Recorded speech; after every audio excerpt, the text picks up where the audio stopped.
Olá, antenados e antenadas, estamos aqui para mais um episódio do canal Antena Dev. O canal é essencial para você que é da área de tecnologia da informação. O nosso tema de hoje é vida de DBA, se é que DBA tem vida, né, galera? Mas a gente vai conversar aqui com um time de peso de DBAs profissionais aí espalhados pelo Brasil e pelo mundo. Bom, estamos aqui com o nosso correspondente no Canadá. O Aderson é o nosso correspondente no Canadá. Tudo bem, Aderson? Não vou perguntar sobre o clima. Não pergunte também, está abaixo de zero. Está abaixo de zero. O Aderson é fundador do site de treinamentos DNN Hero. Tá? É podcasteiro também nas horas vagas. Tá? Ele tem um podcast dele em www.aderson.com e desenvolveu mais de 200 projetos aí pela América do Norte, América do Sul, Europa, Austrália, não é isso, Aderson? Tudo isso aí e muito mais. Bem-vindo, Aderson. Obrigado. Zé, eu estou muito empolgado para conversar sobre vida de DBA, porque, de certa forma, eu sou um DBA frustrado. Um DBA que nunca teve formação própria, mas adoro banco de dados, adoro mexer, adoro escacaviar, então eu vou perguntar bastante. Joia. Alessandra, tudo bem, Alessandra? Alessandra é DBA sênior do grupo Edson Queiroz. Foi minha colega ainda, não vou dizer o ano, mas foi minha colega no curso de Informática Industrial na Escola Técnica Federal do Ceará. Então não vou dizer qual foi o ano. Alessandra é minha colega de várias datas, mestranda em Informática lá na Unifor também. Mais de 10 anos como DBA, tem uma longa experiência. Tudo bom, Alessandra? Tudo jóia, pessoal. Hoje a gente vai colocar aqui em prática o que é a vida de DBA, porque eu estava compartilhando com o pessoal que eu estou de plantão, tá certo? Então, a qualquer momento, pode ser que eu pare de falar para atender um problema de banco de dados. Então, excelente case já, né? Estamos aqui também com Ana Carolina, carinhosamente chamada de Carol. Né? Carol é professora da UERJ e é DBA também do TRF, né? Isso, TRF, segunda região, englobando aqui Rio de Janeiro e Espírito Santo. Então nós temos uma carioca aqui com a gente. Carol também tem doutorado na PUC do Rio, nessa área também de banco de dados, trabalhou com sintonia de banco de dados no doutorado dela e hoje é professora da UERJ e DBA no TRF. Tudo bem, Carol? Como é que tá aí no Rio? Tá meio chuviscando e tal, mas tá tudo bem. Tá chuviscando, então tá horroroso aí no Rio, né? Mas amanhã a previsão é sem chuva. Aí vai voltar aos 40 graus. Opa! E estamos aqui também com o Andrezão, nosso André Medeiros, tá? O André é DBA da IBM, também tem mestrado em informática, né, em computação, na área de banco de dados pela Universidade Estadual do Ceará e também já tem uns bons anos aí de DBA, né, André? Eu tenho 10 anos já de experiência também. Então o André tem muitos cases aí, tudo tranquilo no Rio, André? André tá no Rio, né? Tô aqui no Rio hoje. Cara, tá tranquilo. Tá tudo bem e vamos começar aí a entrevista. Tá de plantão hoje, André? Não, hoje não. Amanhã. E tô aqui também ao meu lado com o André Alcântara. O André Alcântara, ele atualmente ele está na Secretaria da Fazenda do Estado do Ceará como analista de dados, mas também trabalha com DBA também há mais de 10 anos aí de experiência com vários clientes, atuando inclusive de forma remota, né? Então ele é DBA de várias empresas, trabalhando de casa, trabalhando de forma remota. Beleza, André? Tudo bom, gente. Assim, diante dessa equipe grandiosa, assim, eu estou extremamente lisonjeado de participar disso.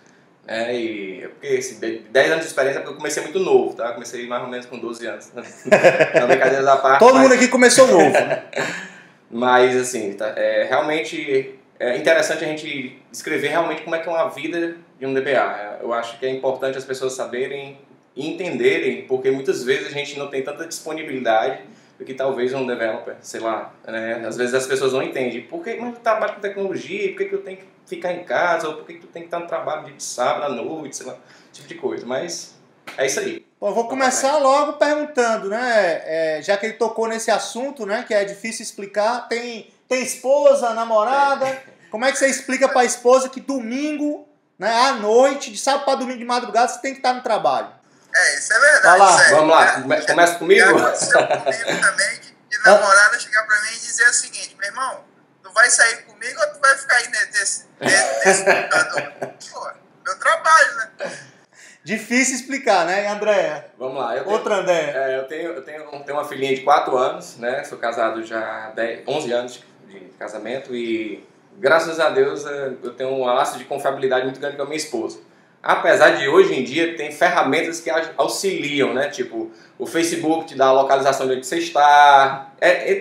Tem outras ferramentas. Monitora com a câmera também, não? Então, eu tenho que tirar uma selfie lá de onde eu estou, na hora de mandar para ela no WhatsApp. Então, esse tipo de coisa dá para se fazer, não tem problema não, mas eu não preciso, graças a Deus, até então eu não precisei fazer. Mas assim, diante da tecnologia que a gente tem hoje, tá mais fácil de monitorar e de acreditar na gente, né? As meninas têm problema com isso, Alessandra? Já estabelece as regras desde o início, né? Já tem que dar a escala do plantão, né?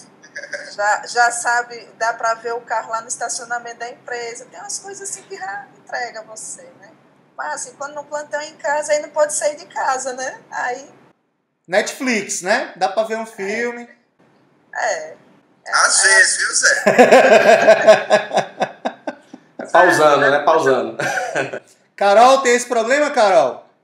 Não, por enquanto ainda não, porque como eu falei, eu ainda sou novinha nessa área de DBA, né? Eu trabalhava mais como AD, agora como DBA, pelo menos tem lá no TRF, a gente consegue trabalhar remoto. Então é tranquilo.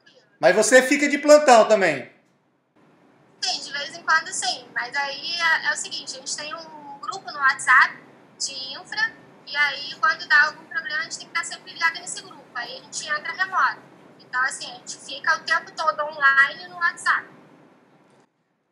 Eu tava falando de ficar completamente online, eu tava lembrando aqui do episódio quando o André Medeiros era meu aluno de mestrado, e aí ele chegou um sábado de manhã na minha casa pra gente trabalhar na dissertação dele, morto de feliz porque tinha ganho um computador da IBM, né? Acho que era um ThinkPad, tinha ganho um celular, um modem 3G e plano ilimitado.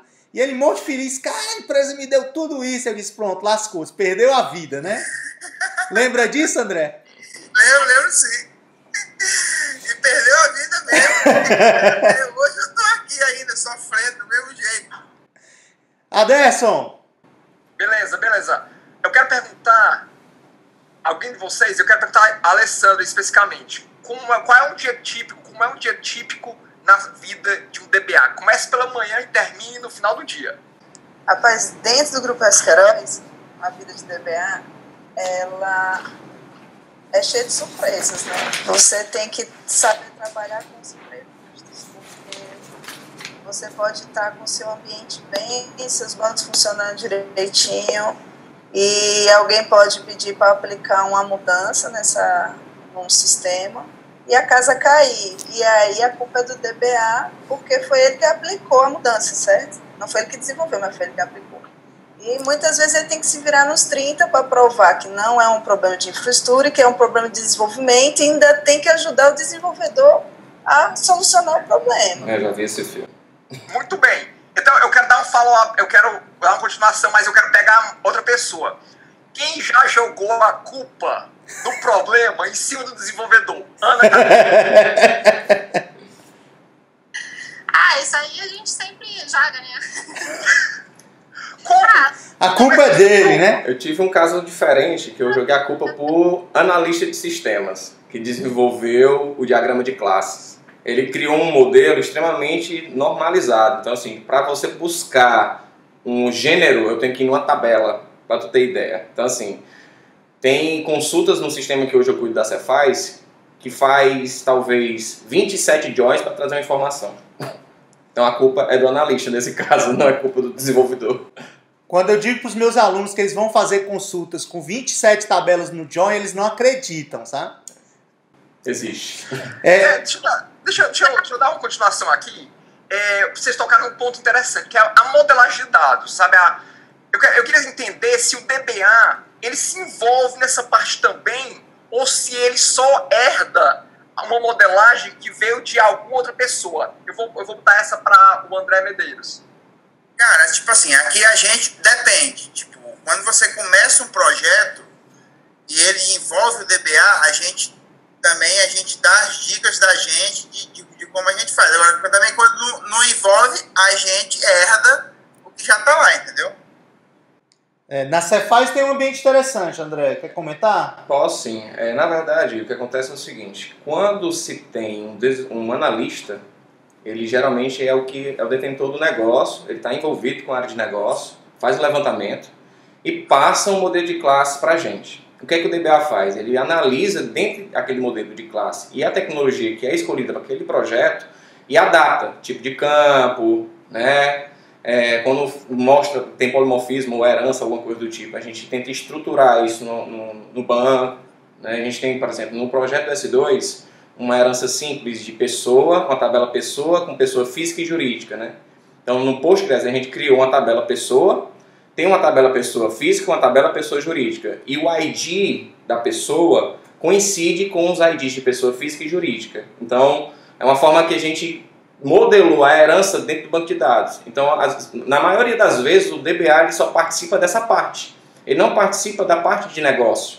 Então, eu não tenho como dizer, a partir de uma determinada coisa que foi especificada pelo analista, que o melhor caminho é esse ou aquele. Mas tem certas coisas que dá pra gente interferir. Principalmente nesse caso, quando se normaliza demais, né? Não, cara, faça dessa forma. Use aqui um campo numérico em vez de ser um varchar, uma coisa do tipo. Entendeu? Então, assim, esse tipo de coisa a gente consegue participar. Se a gente não tiver entendimento do negócio. Agora, se a gente tem entendimento do negócio, aí dá pra modelar melhor.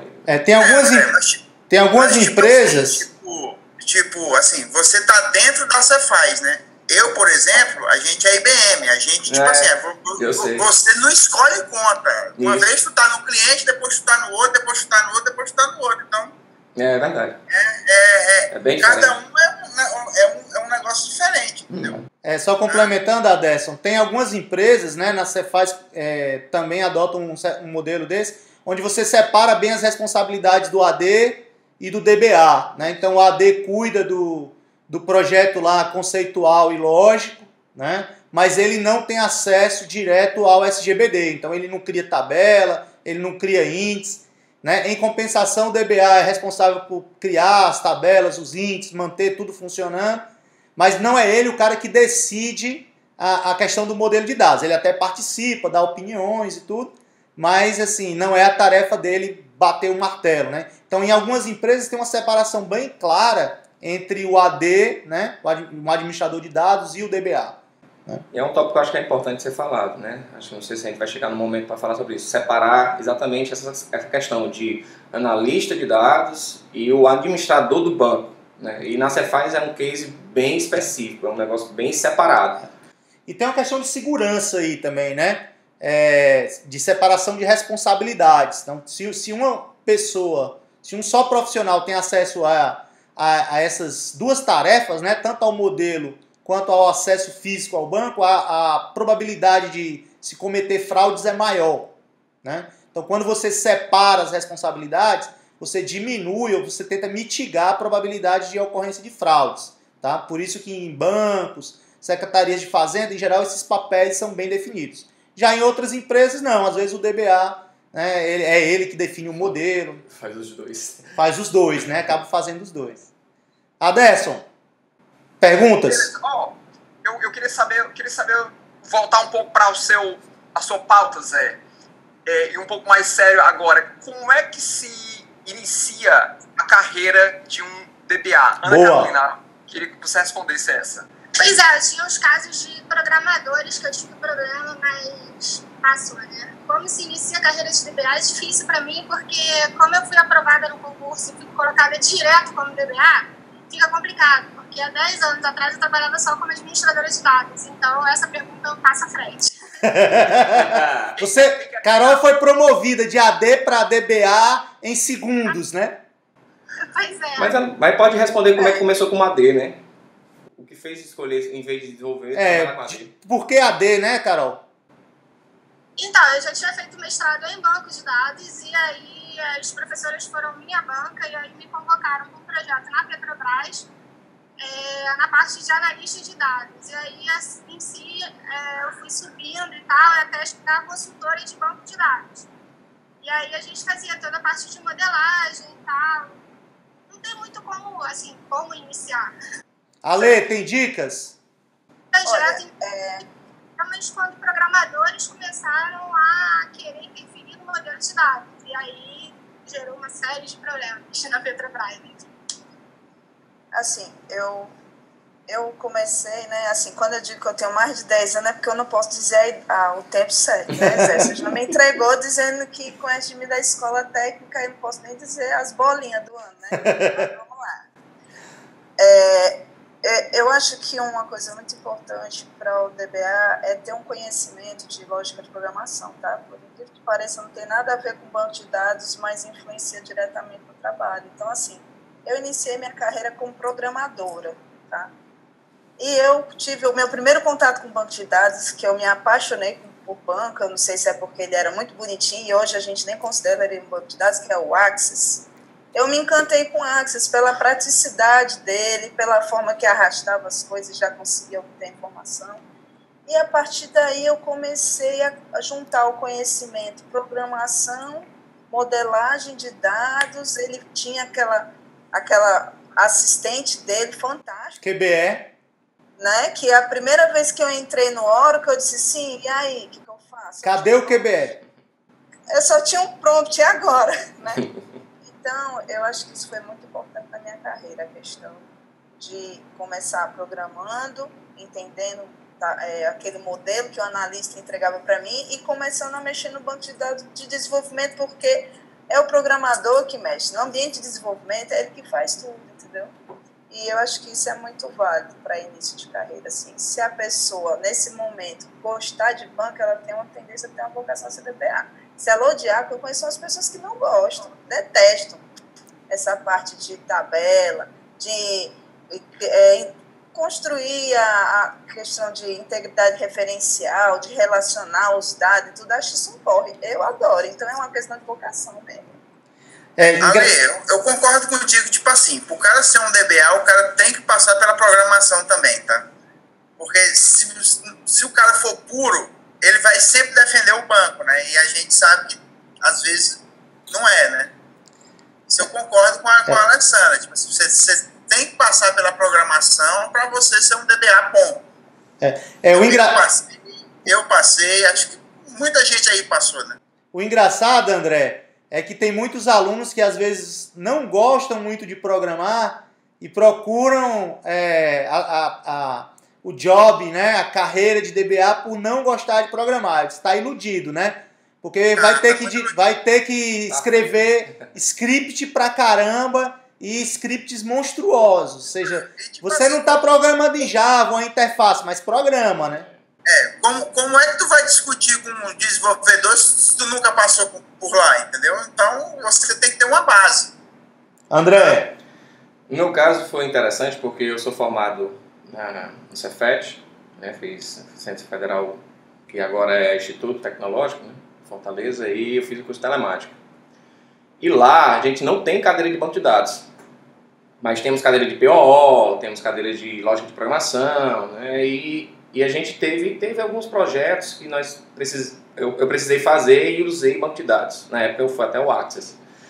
Quando eu comecei a trabalhar com desenvolvimento, eu tive o meu primeiro contato com SQL Server, isso em 2006, e foi que eu tive um primeiro contato com banco de dados. Primeiro contato mesmo assim, de fazer alguma coisa, de entender o que é um banco de dados.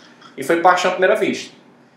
E eu vi assim, poxa, existe um mercado, existe um nicho, que até assim, ele é um pouco escasso de bons profissionais, apesar de também as oportunidades serem menores, né? Tipo, num projeto eu tenho 30 desenvolvedores e talvez um AD, outra vez um DBA, mas tem uma escassez de bons profissionais. E na época, poxa, eu vou focar nisso, porque eu gosto, eu comecei a gostar e comecei a focar, estudar, trabalhei na Camed como DBA alguns anos, com SQL Server, e fui me aprimorando, fui aperfeiçoando e pronto. Aí resolvi focar só nisso. Esqueci o desenvolvimento, né, programei em C# na época, esqueci isso e foquei só no banco, só banco de dados, porque realmente eu me identifiquei demais com isso. E concordo com todos que falaram sobre a questão do entendimento da parte de desenvolvimento. Porque você desenvolve pra caramba. Você acaba tendo... Você tem que ter uma lógica de programação na sua cabeça. Você tem que entender de algoritmos, você tem que entender de algumas coisas. Principalmente se for AD, né? Porque no AD você tem que fazer algumas queries, tem que fazer algumas visões, dependendo do projeto. Você vai ter que usar recursos de banco, funções de banco, né? Então, acaba tendo essa necessidade de pensar como desenvolvedor. Não tem como fugir disso. Possível.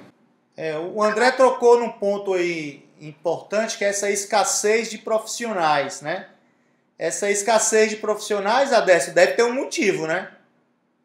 Perguntar pra galera aí por que tem poucos profissionais DBAs? Por que existem poucos DBAs? Não sei se é um link para isso aí. Não, primeiro eu quero qualificar o Access. Adoro o Access, mas é um tamborete de dados, não é um banco de dados. Tá? Então, mais é um quebra-galho. Para fazer projeto acadêmico é bom. Para testar. Ótimo, adorei o Access. Eu queria perguntar sobre salário. Eu tenho umas estatísticas aqui e eu queria que alguém me confirmasse ou desmentisse. Primeiro é que, vou começar pelo Canadá. A média salarial por aqui é de 66 mil por ano. Dólares. Nos Estados Unidos, a média é 72 mil. No Brasil, o que eu peguei de estatística é de 81 mil reais por ano. Eu queria saber quem valida esse número pra gente aí. Não precisa dizer o número exato, tá, negada? É só pra saber se tá no rumo. Eu não vou mentir pra ti, não. Também depende da empresa, mas assim, bota mais um pouquinho aí, tá? É uma média. Na realidade, é uma média salarial. Média. Na verdade, você bota mais 40% pra cima, 40% pra baixo, você tem a faixa geral, sabe? Assim, eu posso falar pela média que eu tenho encontrado aqui em Fortaleza, tá nessa média aí. Tá? André? Na verdade, quando você fala isso, talvez você esteja especificando o DBA. Né? Geralmente o DBA, ele como tem uma responsabilidade sobre uma base, sobre as informações de uma empresa, sobre um sistema corporativo, um pouco melhor, né? Então o salário tem que ser atrativo para a pessoa assumir essa responsabilidade. Geralmente é assim. Já AD, se você for pegar AD, pode ser que você tenha um pouquinho de diferença aí salarial, porque às vezes o AD é contratado para ser um desenvolvedor de banco. Então ele trabalha junto com a equipe de desenvolvimento e geralmente é nessa faixa salarial de júnior, pleno, né? Você pode encontrar isso. Quando se faz as duas coisas, aí talvez o cara possa ganhar mais. Mas eu acredito, pelo que eu entendo de mercado, é mais ou menos essa faixa mesmo. É isso mesmo que se faz. O André Zé e Adécio, cara, assim, vamos dizer, acho que na área de informática é uma das áreas hoje que paga melhor, Isso, tá? Concordo com você. Mas aí eu tenho uma pergunta para as meninas, né? Bom, se é uma das áreas que paga melhor e a escassez de profissional, né? Tem alguma coisa que não fecha nessa conta. Por que não tem tanto profissional assim de DBA, Ale? Olha, eu acho que muito pela questão por exemplo, do curso de graduação, né? Você vai fazer um curso de ciência da computação, o sistema de informação, e você tem quantas disciplinas dessa área, né, específica de banco de dados? Eu acho que você deve ter aí no máximo 3 ou 2, EBD, tópicos avançados 1 e 2. 2 na média. 2, né, na média, né? E os cursos eles são muito voltados para desenvolvimento, né? Assim, até complicado você, num curso de graduação, especializar uma área da TI. É que nem medicina, né? E direito, tem muita ramificação. Mas eu acredito, certo, que essa escassez é devido à questão de que o DBA ele tem que ser multiconhecimento. Porque um DBA que só entende do banco em si, ele não consegue fazer a função dele, tá? Ele tem que entender um pouquinho de modelagem, ele tem que entender de lógica de programação, ele tem que entender de sistema operacional. Eu não consigo imaginar um DBA que não sabe mexer em Windows e em Linux. Primeiro que ele nem vai conseguir instalar o banco, né? Então, existe um leque de conhecimento que exige um esforço maior da pessoa. E aí é onde começa a restringir, né? Carol, qual a tua visão sobre isso, Carol? Então, eu concordo aí com a Lê e, assim, eu acho que falta um pouco também na faculdade. Não vejo o Zé, por exemplo, que eu vejo lá no Facebook, dando várias práticas, mas eu acho que falta um pouco do dia a dia. Teve uma estagiária no TRF que veio pedir para trabalhar na parte de sessão de banco de dados, mas ela tinha sido alocada em outra, que era para justamente conhecer o que é se trabalhar com banco de dados. Então, eu acho que falta um pouco na faculdade dessa questão. Na UERJ, eu estou tentando trazer isso para eles fazerem e tal, mas tinha muitas reclamações de professor. Eu nunca vi um Select funcionando. E assim, nos dias de hoje, eu acho fundamental na faculdade dar essa parte de prática, essa parte de DBAs, backup, de história, etc, etc. Eu acho que falta um pouco disso. A Alessandra tocou num ponto importante, que é a necessidade de especialização, né? Ou seja, ela falou o seguinte, ó, na graduação você faz 2 disciplinas de banco de dados, não dá para você ser um DBA com 2 disciplinas. A gente tinha 4. A gente tinha 4 disciplinas na PUC. Na PUC tinha 4. Aqui na UFC tem 2. Na maioria que eu conheço tem 2. Pelo menos tô falando de obrigatórias, né? Das obrigatórias que todo mundo tem que fazer. Não dá para formar um DBA com 2 disciplinas. Dá para motivar o cara, mostrar a área, né? O André, por exemplo, foi meu aluno na graduação, fez 2 disciplinas comigo e gostou da área, mas, pô, beleza, não dá para se formar um DBA. Precisa de uma especialização, assim. Você precisa especializar seu conhecimento. E aí, André, a minha pergunta para ti é por onde, né? Por exemplo, a tua história. Tu fizeste 2 disciplinas de graduação, mas isso não te transformou num DBA, né? O que foi que tu buscou para te transformar em DBA? Não, cara, tipo assim, a gente trabalhava até lá próximo à Unifor e tal, trabalhava com Oracle e tal, foi olhando e a gente vai começando a gostar daquilo, né? Eu acho que até na época que eu fiz até banco de dados 1 e banco de dados 2, eu acho que eu já trabalhava com banco, né? Até que a gente batia papo e disse, não é assim, é assim, não sei o quê.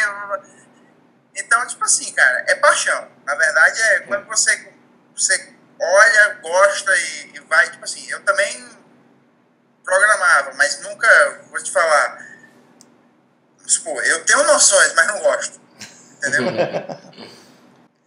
Mas e aí, André, algum caminho pra gente, pro cara que terminou a graduação, fez 2 disciplinas lá de banco de dados, gostou, mas ele quer seguir na carreira.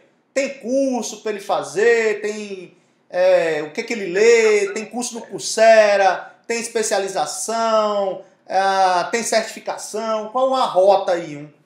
Eu digo hoje que somos uma geração muito privilegiada por conta dessa tecnologia ao nosso alcance, né?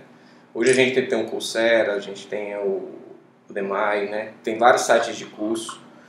A gente consegue hoje ter um livro digital facilmente no tablet para ler, e versões de banco de desenvolvimento ou de estudo que você pode baixar gratuitamente para estudar o banco de dados. E assim, dentro do meu case, como eu não tive cadeiras de banco de dados na minha faculdade, eu precisei ler muito. Precisei entender o modelo lógico, a parte matemática, a parte acadêmica, né? A parte, digamos assim, que até uma coisa que eu poderia citar, assim, essas cadeiras de banco de dados dentro da faculdade geralmente é um suporte ao desenvolvimento. Fala-se sobre a parte estrutural e tudo mais, mas geralmente é um suporte ao desenvolvimento, por isso que fica muito canalizado para a pessoa, tendencioso a pessoa escolher ser desenvolvedor, por mais que tenha essas cadeiras de banco de dados. Quando você tem, por isso que geralmente quando você for perguntar às pessoas que são profissionais de banco de dados, você vai ver que ela teve uma experiência como desenvolvedor, não tem jeito, na grande maioria dos casos. A não ser que ela faça uma faculdade de banco de dados, que talvez exista, né? Tem vários. Tem alguns cursos. Então, se trabalhou como desenvolvedor, viu e mexeu com banco de dados por algum... Digo mexeu assim, quando a gente fala mexeu, eu falei mexeu numa entrevista internacional, ninguém entende, é cearês, né? Mas você trabalhou com banco de dados, e se identificou. Geralmente o case é esse. E não tem jeito, tem que se aperfeiçoar, tem que procurar ler, tem que procurar ter curiosidade em buscar o máximo possível daquela tecnologia. E assim, talvez a gente vai entrar também nessa questão, no assunto sobre escolher uma tecnologia ou várias tecnologias. Eu preciso conhecer todas as tecnologias do momento, eu me foco somente em uma tecnologia, vou focar e tirar certificações Oracle, não, eu vou focar e tirar certificações SQL Server. Então, é uma outra coisa que também, assim, hoje eu passo por uma situação bem complicada, porque dentro da Cefaz a gente trabalha com vários bancos de dados. Quando eu presto serviço para outras empresas, né, a última que eu prestei foi uma empresa nos Estados Unidos, trabalhava com outro banco de dados, então eu precisei ter conhecimento de multiplataformas, não teve jeito, eu não pude fugir disso. E uma vez fazendo isso, você acaba não sendo talvez um especialista sobre uma tecnologia. Você conhece bem todas as tecnologias, mas você não é um especialista sobre aquilo. E às vezes o especialista ele tem mais valor. A empresa quer contratar um especialista sobre determinada coisa, assim, assado, tipo... Eu perdi uma oportunidade para trabalhar com MySQL para uma empresa de fora. É um banco que está crescendo muito fora. Porque a minha experiência foi muito pequena, né? Eu tenho conhecimento em MySQL, mas o cara queria que eu soubesse aplicações, queria que manutenção de banco, entendesse plano de execução. No mundo MySQL eu não tinha todo esse domínio. Então, às vezes você perder o foco numa tecnologia, pode ser que você perca oportunidades, como também você pode, quando você tem muitas tecnologias, você tem uma gama maior de possibilidades, mas talvez não a melhor oportunidade, não sei. É complicado você fazer esse tipo de analogia. Zé, deixa eu fazer uma pergunta. É o seguinte, a gente está perguntando aí, falando sobre como começar. Eu queria conversar nesse tópico, mas a respeito da crista da onda. O que é a crista da onda nesse momento que nós vivemos? Qual é a tecnologia do momento? Qual é a estratégia, a plataforma, o banco do momento para alguém que está começando hoje? Não que começou há 10 anos atrás, mas que começou hoje. Onde é que se começa hoje? Qual é a plataforma? Vou perguntar para o André Medeiros. Não, tipo assim, eu sempre trabalhei com Oracle e PostgreSQL, né? SQL Server, eu dou minha mexida e tal. Mas, cara, sim, pelo que a gente tá vendo aí hoje, é Big Data, né? Isso é o que tá pegando muito, que é Hadoop, é MongoDB, essas coisas, né? Então, essas são as plataformas que eu acho que vai ser do futuro. O Oracle, por exemplo, ele tem um Oracle Big Data e usa o Hadoop, entendeu? Ele usa o Hadoop. Não sei como é que é essa integração, ainda não vi como é que é. Mas, tipo assim, nas empresas que eu peguei, eles estão meio que migrando para esse lado de Big Data, entendeu? Eles não estão mais pensando naquele negócio, tem que ser Oracle, SQL, eles já estão pensando já em migrar tudo para Big Data. Entendi. Ana Carolina, alguma opinião? Eu diria que na parte relacional, Oracle e SQL Server é o top. E realmente essa parte de Big Data está tendo... Eu acredito que seja mais marketing do que qualquer outra coisa. Mas, o Anderson, até a IBM, né, Big Data University, né? A IBM ela tá dando os badges, né? Ela tá emitindo os badges de graça. Você faz o curso, faz tudo, ela tá emitindo, tá? A gente aqui, a gente foi, tipo assim, a gente tá fazendo os cursos, porque, pô, a gente é IBM, então ela chegou pra gente e disse, vocês vão fazer os cursos lá, tá? E a gente tá devagarinho até tirar todos os badges lá. Entendi. Deixa eu fazer uma próxima aqui. E com o cloud agora? Com o cloud, né? Tudo é cloud, tá tudo nas nuvens, né? Tudo é nuvem, né? Boa. Eu quero saber se o cloud veio para chover na corrida de vocês. Vai acabar com os DBAs, né? Vai acabar com a... Eu vou perguntar para o Alcântara. Opa! Rapaz, assim, eu não acredito que nesse mercado pode até num futuro bem longe ter eu não vejo essa área sem a intervenção humana, tá? Apesar de ter tudo essa questão do cloud, vai ter que ter uma pessoa que entenda de cloud para migrar esses dados e manter esses dados, né? Não existe coisa 100% automatizada, né? Apesar de ter o machine learning também, que é uma coisa que talvez faltou citar, que é uma crista da onda aí do momento, todo mundo estudando machine learning, que envolve dados também.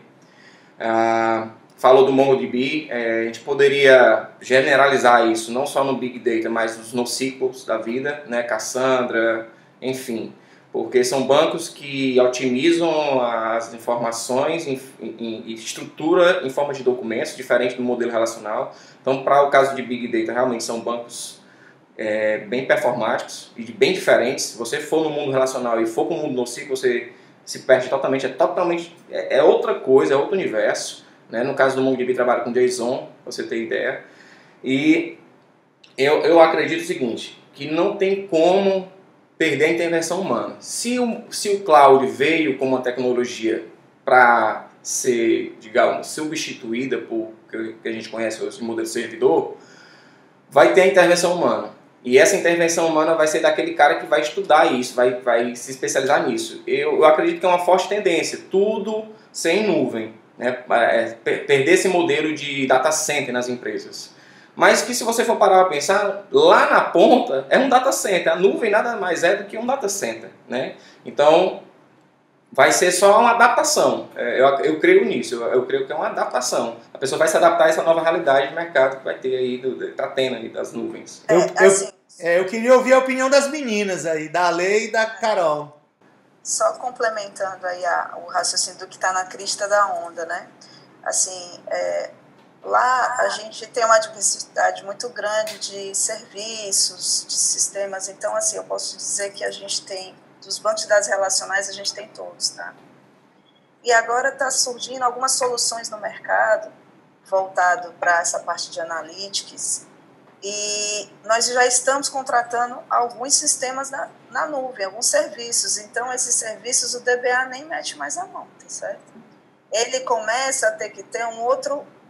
na verdade, estão colocando para ele um outro papel, que é de quê? De acompanhar as integrações, tá? Que eu acho que é uma coisa muito importante que tem que ser dita aqui, que o DBA... ele também tem que ter um conhecimento dessa questão das transformações dos ETLs que passam entre os sistemas, né, da questão do DIPARA, né, e que isso está sendo algo que está ficando comum. A gente já está com o serviço rodando na nuvem e que exige essa necessidade. E aí, quando para lá em cima, né, na nuvem de funcionar, por falta de algum dado daqui embaixo, é o DBA que tem que ir atrás de entender por que não foi o dado. Tá? Então, isso é uma coisa, algo... Outra, digamos, especialidade que o DBA também tem que começar a ter um conhecimento, que é muito voltado para a galera de BI, de DW, esse negócio de ETL, de mexer com ferramentas de ETL, tá? Mas, assim, de futuro, tá, pessoal? Assim, pelo que eu tenho acompanhado e até pelo que eu tenho sentido dentro da empresa, por mais que ela seja uma empresa aqui no Nordeste, tudo, tem algumas soluções, tanto na Amazon, quanto na própria Azure, né? E até mesmo na nuvem da Oracle, que eu fico brincando que deve ter um monte de indiano lá atrás trabalhando para poder as coisas funcionar, né? E isso daí é uma brincadeira que eu faço com o da Oracle, né? Porque eles são muito body metal, né? Então, diz assim, quando você está comprando um serviço, adquirindo serviço na nuvem da Oracle, com certeza é um hardware que podia estar dentro da sua casa, né? Então, eu digo que tem um monte de indiano lá por trás fazendo as coisas para ser nuvem, né? Banco como na Amazon, o Aurora está muito usado, muito falado, ele é um MySQL por trás, tá certo? E tem N outros bancos como MainSQL, que é todo em memória, que está também sendo muito utilizado para pequenos sites, volumes transacionais, que aí bancos robustos como Oracle, SQL Server, ele não tem essa elasticidade na sua estrutura, ele não consegue dar o dinamismo para atender aquela demanda pontual, tá? Então, assim, tem uma geração de bancos NoSQL e NewSQL, né, NewSQL, que vão vir e vão fazer a diferença no complemento desses bancos, tá? Eu acredito que vai ser uma tendência muito forte dos bancos como Oracle, que são bancos corporativos, para grandes instituições que vão ter que processar a transação pesada do negócio daquelas empresas. E na ponta vão ser esses bancos que vão fazer a diferença, tá, pessoal? E aí vem uma questão muito forte a nível de conhecimento, que é essa infraestrutura híbrida. É você ter coisas dentro de casa, coisas na nuvem, fazer a governança disso, e o DBA tem que estar antenado em tudo isso, tá certo? E o DBA tem que estar antenado, viu, Adécio? Mas eu queria ouvir da Carol Carol já trabalhou com isso, foi uma pergunta que sempre fazem para Carol. E aí, Carol, DBA vai morrer? Esse negócio de nuvem, self-tuning, vai matar o DBA? Não, eu concordo aí. Eu acho que a nuvem realmente vai ser o futuro, continua sendo, né? Atualmente já é. Mas eu ainda acho que tem um preconceito aí de um pessoal em relação a deixar os seus dados na nuvem. O próprio TRF tem esse preconceito. Já levaram essa questão de montar a nuvem e a gente colocar os dados lá e ter tecnologias na nuvem, mas eles ainda têm um preconceito. Mas eu acho que no futuro esse preconceito vai acabar. Mas eu não acredito que o DBA acabe, não. Não acredito que essa profissão acabe. Vai mudar o papel, como a Alia falou, mas acabar acho que não. Vamos rezar, vamos fazer uma corrente de oração. Tem empresa que precisa do pendrive lá pertinho dos dados, precisa estar os dados do lado, né? Esse negócio de nuvem, onde é que tá esse negócio, pelo amor de Deus? Não, Deus mas tipo assim, hoje, tipo assim, aqui, por exemplo, no cliente que eu trabalho aqui, eles compraram um Exadata, que é um appliance da Oracle. Isso. Hoje ele já simula um cloud privado. Isso. Uma coisa que eu ia perguntar, né? A Carol falou em preconceito. Lógico que o cliente quer estar perto dos dados, né? Quer ter o domínio dos dados.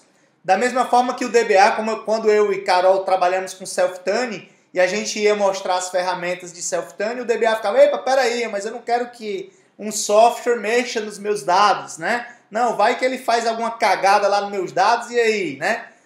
O responsável sou eu. Não quero que um agente de software fique mexendo lá nos meus índices, criando índice automaticamente para mim. Essa era uma crítica que a gente ouvia de forma recorrente. Mas a questão existem algumas legislações, né? Acho que no Brasil e nos Estados Unidos, que impedem, por exemplo, que dados do governo sejam armazenados fora do país.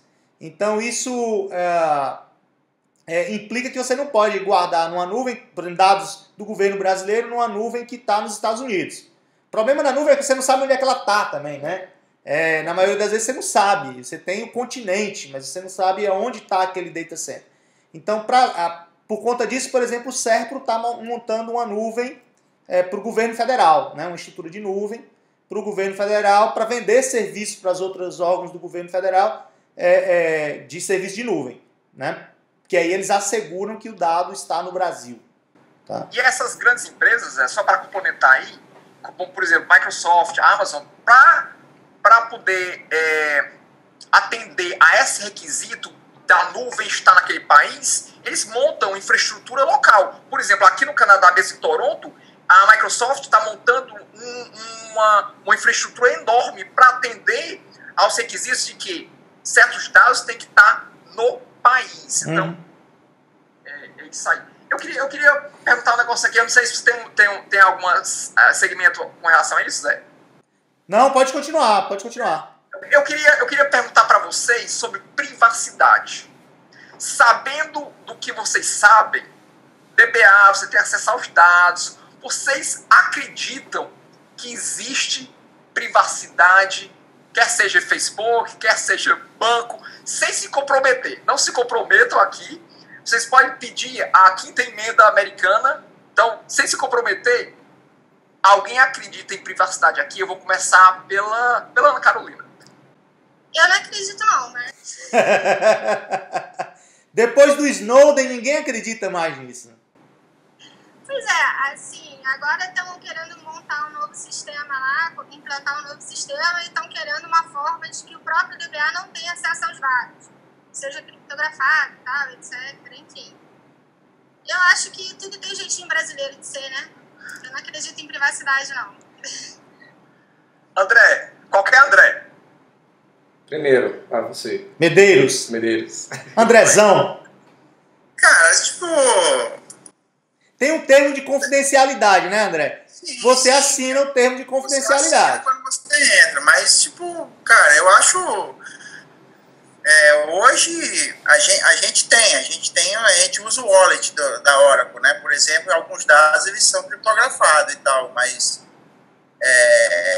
tipo assim, salário, agente criptográfico. Mas o resto não é, entendeu? Mas só a gente toma conta, quer dizer, porra, são 3 pessoas. Se vazar, já sabe quem vai ser demitido. É um dos 3, né? É por isso que o salário é bom, rapaz. É por essas e por outras. Assim, um exemplo que eu posso dar assim, rapidamente, a gente detectou na Cefaz que tinha um desenvolvedor que criou uma tela que fazia o sistema fazia conexão a banco, o DBA era o único que tinha a senha em produção, mas na plataforma existia um link secreto que ele praticamente abria uma query e fazia modificações, entendeu? Então assim, até esse tipo de detalhes se passa muitas vezes dentro das empresas. O desenvolvedor, ele manda uma versão lá para a produção, é publicada. Como a versão tem a senha de produção lá, né, no sistema, logicamente tem a senha de produção, ele consegue fazer manipulações de dados no sistema. Mas então, aí assim, ele colocou a senha lá, né, cara? Alguém passou essa senha pro cara. Não, entenda. Ele tem um ambiente de desenvolvimento que ele não tem senha de banco, ele tem um ambiente de desenvolvimento e conecta com o banco de desenvolvimento. Ele talvez tenha a senha no ambiente de desenvolvimento, se ele tiver, né? Então ele levantou uma versão de aplicação onde ele tem uma tela que ele manipula os dados. Essa tela não tem como o DBA prever, porque ele está dentro do sistema. Quando ele levanta... Mas para ele fazer a conexão, ele não vai ter que ter outra Não, senha? em produção não, basta ele levantar a versão. Ele pega um pacote no Java, manda lá para a produção coloca um servidor de aplicação, esse Java, com essa tela, e essa aplicação lá no servidor de produção tem conexão com o banco de produção, entendeu? Não é ele que conecta, é a aplicação lá que ele leva só um pacote. Nesse pacote tem uma tela que ele manipula os dados. Ele criou tipo como se fosse uma IDE, ele criou um enterprisezinho, um mini enterprise dentro da aplicação, um linkzinho invisível que só ele sabia. E a aplicação, quando foi para produção, ele logou no sistema, clicou nessa aplicação e ele conseguia manipular os dados. A pergunta é, ele foi demitido? Foi. Inclusive recentemente. Pelo menos, né? Foi. Mas assim, é uma coisa que não dá pra gente prever. Eu queria perguntar, mudando um pouco o foco, viu, Aderson?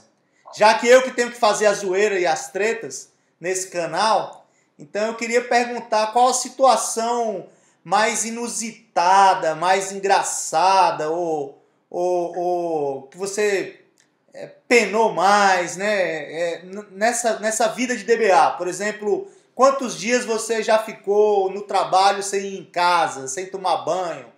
André tem umas histórias interessantes aí. Eu já passei 3 dias dentro do cliente. 3.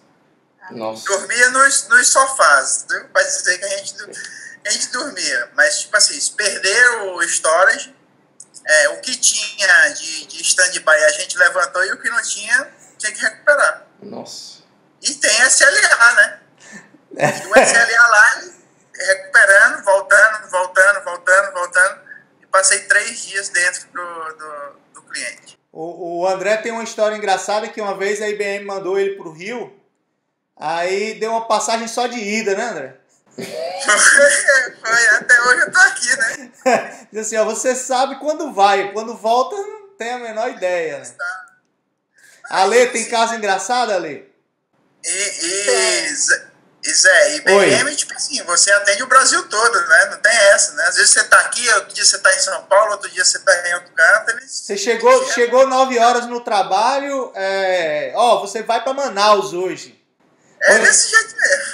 Aliás, nem chega mais no trabalho, ele já manda um zap, né? Traz a mochila que você vai pra Manaus. Vai pra Manaus, faz a mochila e vai embora. Ale? Eu tenho o caso de também virar 2 dias na empresa, foi na Unifor, uma migração urgente, com prazo e que envolvia todos os sistemas da universidade. A matrícula, que hoje é a identificação, quando você se loga, ela era separada, eram 2 campos e teve que juntar o campo e tirar o dígito. E era primary key de todas as tabelas do banco de dados, de todos os sistemas da Unifor. Moleza, né? Mole. Facinho, né? E a gente tinha... A janela era o final de semana, virando noite. Então, foi assim, bem puxado. Isso daí foi bem trabalhoso, né? Isso é nível de esforço, né? Depois, quando eu fui para a Road, por fato da equipe ser maior, eu nunca precisei assim, ficar 24 horas, mas a gente já teve um problema no Exadata de passar 4 dias com ele capenga. Ele não ficou 100% inoperante, mas ele ficou capenga. E assim, a gente fez turnos, né? 12 em 12 horas. Então, era aquele negócio, também foi muito puxado. Agora, engraçado, né? Eu tive, foi na Unifor também. Eu acho que quando você está começando, né? Você passa por mais emoções, assim, que de fato você foi envolvido na causa, né? Eu estava fazendo uma instalação de banco de desenvolvimento, construindo um ambiente de desenvolvimento do banco de dados da Unifor, uma cópia de produção. E eu teria uns parâmetros lá do init que ele só ia ter validade se você desse o shutdown no banco e levantasse de novo. Só que eu fiz esse procedimento em produção. Não fiz em desenvolvimento, porque as telas estavam, as 2 telas abertas, eu olhava para os parâmetros de um lado, alterava do outro, olhava, tá tudo Você ok. baixou a produção em vez de desenvolvimento. Mas já aconteceu comigo também, tá? Aí, detalhe, né? Naquela época, a máquina demorava muito para baixar o banco e tudo. Eu falei, não, vou descer, vou merendar. Quando eu tô lá no campus, eu só vejo aquela fila gigante da biblioteca saindo fora da biblioteca. Gente, o que está acontecendo aí? Não, o sistema caiu. Era eu que tinha derrubado o sistema. A culpa foi do DBA dessa vez. A culpa foi do DBA, né? E para explicar pro gerente, né? Como é que a DBA sobreviveu a essa? Sobreviveu porque ela, ao mesmo tempo que ela fez o problema, ela resolveu o problema. Então, eu não precisei escalar para ninguém, né? Eu sabia exatamente onde era o problema. Eu tinha dado shutdown na base errada. E agora nós temos em vídeo gravado. Sessão cagada dos DBAs, né? Pois é, para provar, assim, né? Mostrar para todo mundo que errar é humano, né? DBA não é aquela pessoa lá que não erra. André Alcântara. Rapaz, tirando os updates sem wear, né? Enfim. Então ele ganhou o certificado. Update sem wear, né? Tirando isso.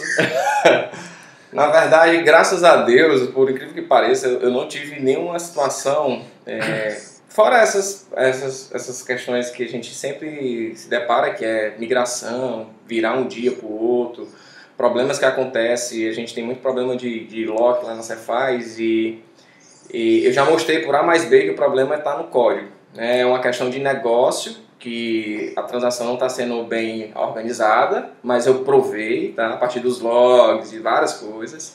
Só que existe uma urgência de atender às demandas do sistema e não se para fazer refactor. E sempre existe uma grande resistência em relação a isso.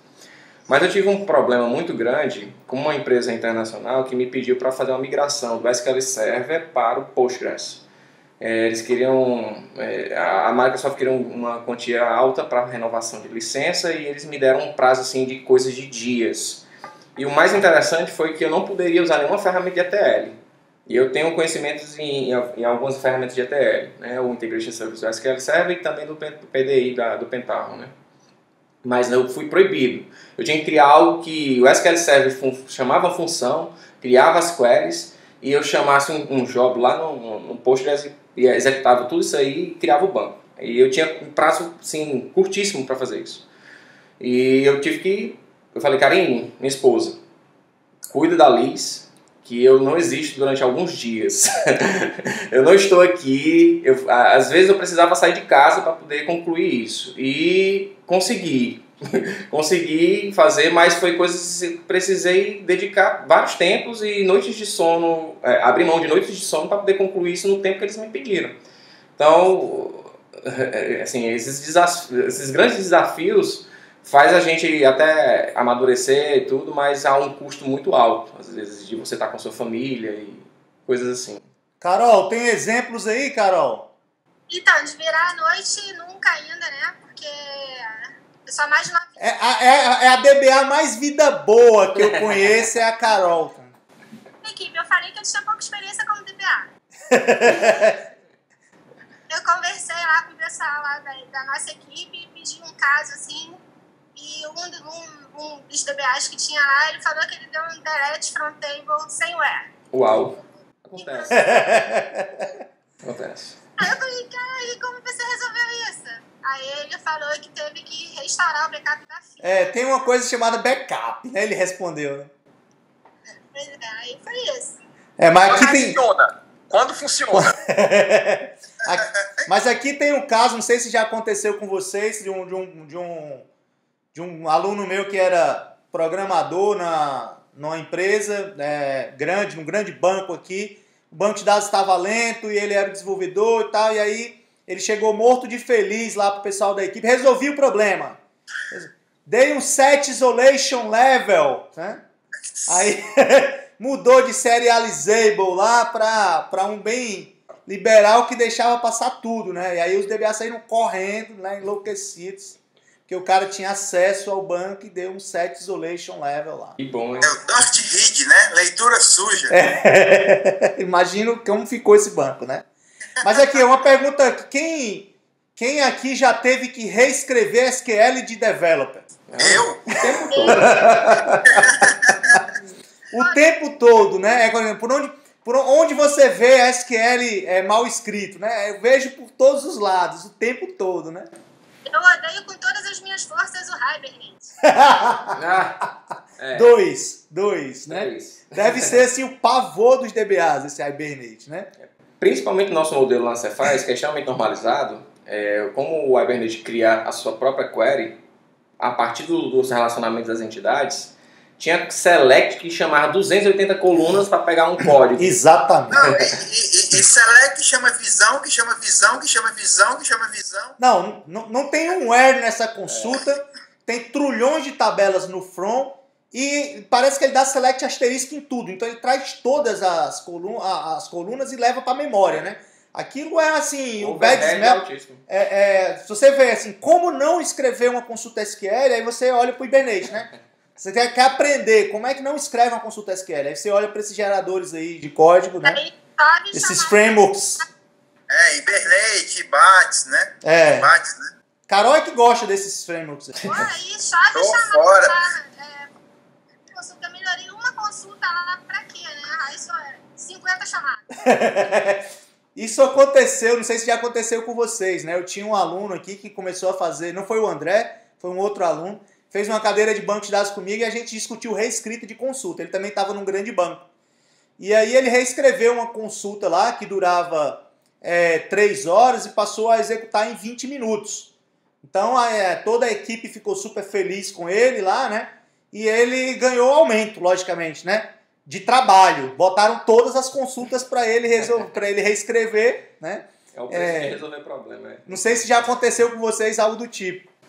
Eu ia até comentar isso daí, porque eu acho assim, pelo menos essa parte de tuning, eu acho que é uma das partes assim, mais gratificantes que existe na vida do DBA, porque você mostra nitidamente o resultado para a empresa, faz toda uma diferença, o impacto, né, é geral, e todo mundo fica te olhando dizendo, foi você que salvou a pátria, né? Porque eu já peguei queries de parar toda a empresa. Select parar toda a empresa. Eu acredito. Certo? E da gente atuar e o select ficar uma bala e todo mundo ficar feliz. Dizer o que foi, e aí, o que foi que resolveu? Era o que? Era link? Era menos o developer, né? Ele deve ter ficado puto, né? Aí ele... Porque assim... Tem uma questão também, assim, só complementando aí, né, nesse papo, que o desenvolvedor, quando está fazendo select, ele tem que ter em mente que ele tem que olhar para os índices do banco de dados, para que o select ele vá pela árvore correta, vá pelo caminho certo. Porque às vezes é só porque não usou um índice que existia ou porque não criou um índice. Então, quando eu digo assim, não, mas aí pergunta assim, mas o que foi que você fez? Eu disse, não tinha índice nesse negócio, eu só criei um índice. E era geralmente só isso. Geralmente é o caminho inverso, quando né? Não vai, que você tem que colocar o hint, né? Geralmente é o inverso. A query existe, a gente analisa o plano de execução e cria os índices. Geralmente é assim. Todo desenvolvedor devia ser obrigado a fazer um bom curso de SQL, né? Assim, tem que passar aqui nesse curso de bad smell, de como, né, evitar, de reescrita de consulta, de bad smell em código SQL, deveria ser obrigatório, né? Da mesma forma que o DBA tem que conhecer a programação, o programador também tem que conhecer o banco, né? Então, Aderson. eu vou fazer o seguinte, eu desafio vocês como DBAs a instruírem seus programadores. Vocês, eu quero dar uma sessão de 1 hora para os best practices, né? De como acessar a minha base. Ou então, Aderson, ficar antenado nas BD dicas do canal Antena Dev, né? Lá tem até já tem um post lá sobre SQL Code Smell, né? Como você não escrever um SQL.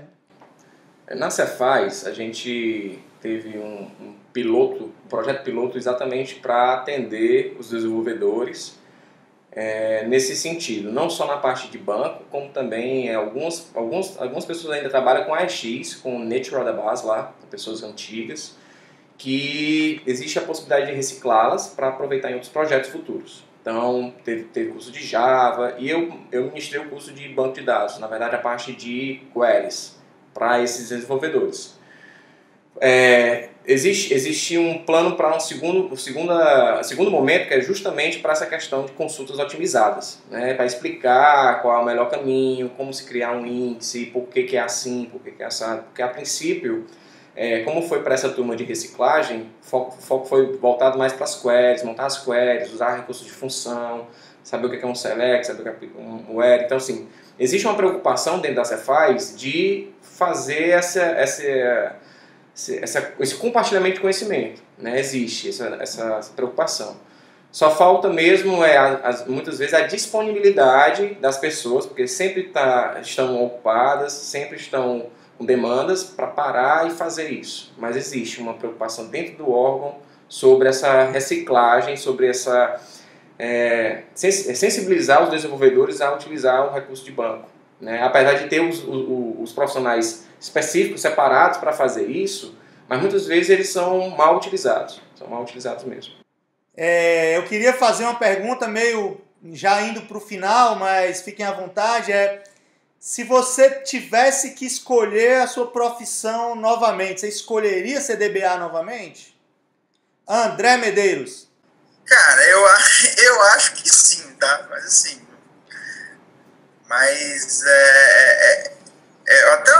acho que naquela hora a gente tinha comentado, né? Tipo assim, tem coisas que são legais. Tipo, quando foi Black Friday, né? Pô, tava uma equipe de 15 DBAs tomando conta de várias empresas lá, todo mundo junto, todo mundo lá em Hortolândia, né? Entendeu? Então, tinha equipe de banco, tinha equipe de Windows, tinha equipe de Unix, cara, muito bom, muito bom. Aquela amizade, aquela integração, aquele tudo. Vou dizer, eu acho que eu escolheria ser DBA também. Ale? Olha, eu escolheria sim ser DBA porque eu tenho paixão pelo que eu faço, né? E assim, uma coisa que eu acho muito legal na nossa área é que não existe rotina, aquele negócio de todo dia fazer a mesma coisa. Não, todo dia um desafio novo. Todo dia é um problema diferente, né? Todo dia é um dragão, né? Todo dia é um leão. Exato. Então, assim, isso faz com que você sempre esteja se reciclando, estudando, né? Procurando se atualizar do que está vindo de novo, né? Voltando um pouco para trás para olhar para o conhecimento da base, porque às vezes você, pelo fato de não estar... Por exemplo, eu tive um problema uma vez de restore. A gente não fica restaurando o banco todo dia. Então, alguns conceitos eles vão se perdendo, alguns comandos, algumas técnicas, algumas soluções. Então, assim, essa questão de você estar o tempo todo estudando, o tempo todo, sabe? Isso eu acho muito legal, eu gosto. Já tem pessoas que não, tem perfil de querer um emprego que todo dia vai fazer a mesma coisa. Eu não aguento.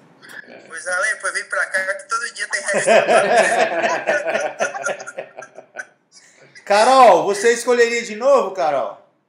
Eu escolheria sim, eu sou apaixonada também por banco de dados, já começou pelos ótimos professores que eu tive até hoje, e o dia a dia realmente é uma coisa diferente a cada dia, e eu lá no IBRF a gente lida com tecnologias diferentes, Ingress, SQL Server, Oracle, PostgreSQL, MySQL, então, e cada vez a Oracle, algum desses, está criando novos comandos, novas coisas, novas funções, e aí você acaba tendo que aprender a todo momento, então isso é fascinante.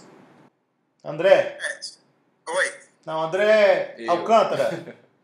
Aconteceu um fato interessante ontem, ontem não, antes de ontem, na Cefaz. Eu precisei levar minha filha para o médico e entrei no meu setor lá na Cefaz. E lá, pessoal, ela sentou na minha mesa e começou a mexer. Não, meu filho, não queira ser isso não sei o que, sai do computador. Aí eu, não, meu filho, pode ficar, pode sentar. Se você quiser ser igual ao papai, você vai ser igual ao papai. Eu tenho orgulho do que eu faço. Então, com certeza, provavelmente, eu escolheria novamente ser DBA. Né? E como a Alessandra disse, a gente perceber aí como está sendo rápido as mudanças, né, nessa área. As versões de cada tecnologia, né? O SQL Server lançou o 2016, já está lançando o 2017. Né? Então, assim, o Oracle está lançando o 13C. Então, já vem com Machine Learning dentro agora, né? Pronto, com R, com Python. A gente precisa se atualizar sempre. A gente precisa estar antenado a tudo que está sendo oferecido de tecnologia aí, né? Então a gente tem, não que o desenvolvimento não tenha, mas na área de banco eu vejo que existe um leque de possibilidades enorme. E geralmente, dependendo da corporação, talvez o grupo Edson Queiroz é um desses, né, que tem vários sistemas, com vários bancos de dados, como a Cefaz tem vários sistemas, na IBE da mesma forma e por aí vai. Então você tem a necessidade de estar matando um dragão por dia, né? Porque hoje é uma coisa, amanhã é uma outra tecnologia do problema, é um outro banco do problema.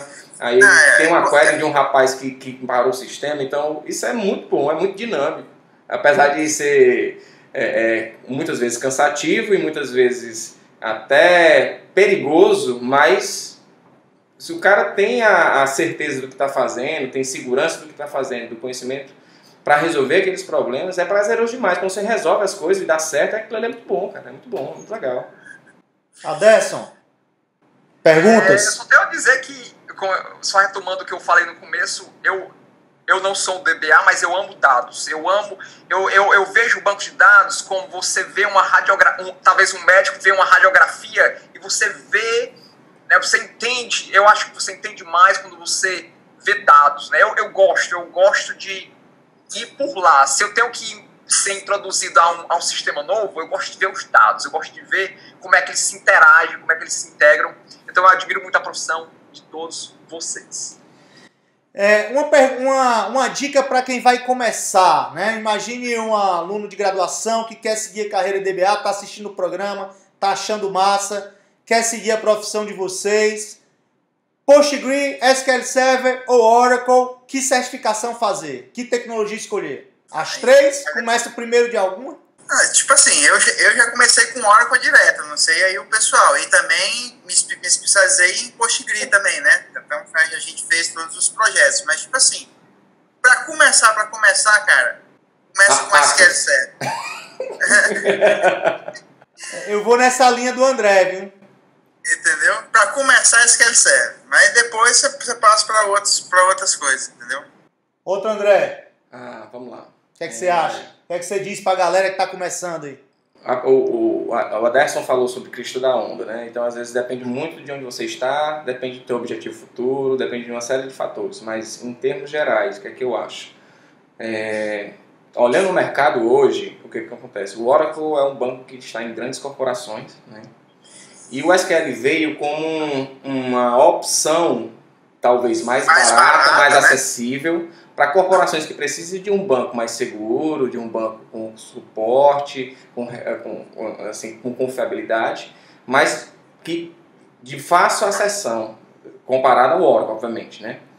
Existem os bancos livres. Tem muita empresa, tem muita companhia que está adotando, né? Tipo Postgres, que tem uma boa estrutura, tem uma comunidade. Eu nunca tive problema com Postgres. Eu também não. Aqui também tem vários Postgres que a gente toma conta, mas, cara, é um banquinho que é software livre, mas...